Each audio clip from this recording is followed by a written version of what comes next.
The opening shot of this film may look plain, endless, and barren to the eye, but it is in fact teeming with life. Life adapted for survival, where camouflage is an art, and each revelation a choice, a dramatic display. This is the land where the cheetah once ruled, where now leopards, wolves, jackals, foxes, and hyenas roam.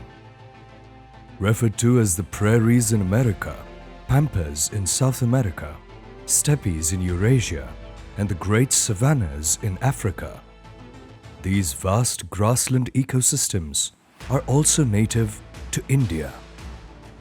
It is a home to over 350 species of birds, 25 species of mammals, including the Indian grey wolf, Indian striped hyena, Indian Bengal fox, 40 species of reptiles, 10 species of amphibians, 206 endemic plants, of which 17 are threatened species, and a wide variety of grass that nurtures us and nourishes us.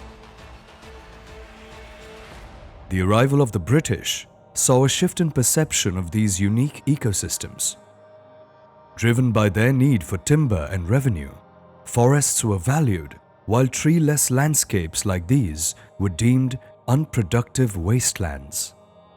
One of the unfortunate legacies of the British colonial rule in India was that they imagined all of India as being forested landscapes, and that anything that was not forested was then degraded. So unfortunately, they considered most of the savanna, natural savanna grasslands in India to be not important from a forestry perspective. There's a reason to call it the correct name, because by calling it a forest, you assume that there should be trees in it, because that's what people's imagination of a forest is. So if you don't see trees, then it's degraded. These areas occur in a climatic zone that never naturally supported forests. And some of these areas have been this way for millions of years. They're not new. The common belief is that forests are great at storing carbon.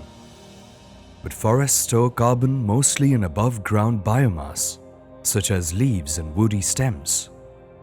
One wildfire can prove devastating, releasing all the stored carbon back into the atmosphere. In contrast, the grasslands store 81% of their carbon below the ground.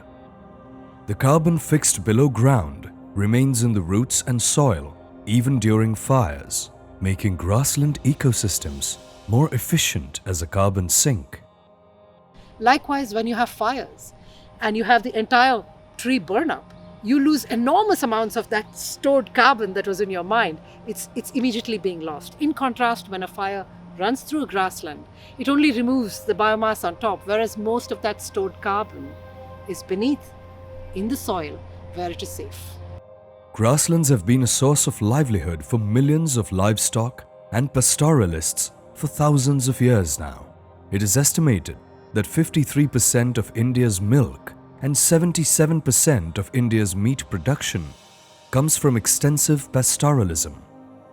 The pastoralists are great breeders, contributing to the vast genetic pool of cattle. India has a lot of groups of people whose cultures are closely associated with pastoralism, and since centuries they have identified and conserved indigenous breeds of cattle and livestock, which are adapted to local climatic conditions and are an important component of biological diversity. And a lot of meat and milk production in India actually comes from such ecosystems. And pastoralism is, because it does not rely on year-round intensive use of savannas, it is actually compatible with biodiversity, and there is a lot of scope and potential in aligning goals of pastoralism and biodiversity conservation. We need to recognize that the pastures in Maharashtra are a common resource. The need of the hour is to co-manage these resources with efficient policy between the herders governmental and non-governmental organizations. Pastoralism should be incentivized as the agriculture is. Also, their migration routes need to be protected. We admire the savanna grasslands of Africa, but refer to the savannas of the Deccan Plateau as degraded. We appreciate the Grand Canyon, but dismiss the beautiful ravines of Chambal. We label the Shola grasslands of Western Ghats, the Great Thar Desert, the flood plains of Terai, and the cold deserts of Ladakh as wastelands. The reintroduction of the celebrity cheetah to this landscape may temporarily shift the focus back to grasslands. But there needs to be changes in policy that will translate to meaningful on-ground action. It is time to recalibrate our perceptions of these unique and thriving ecosystems. The lives of endangered species and the livelihoods of millions of people depend on us shedding this historically and ecologically inaccurate perception of these unique ecosystems.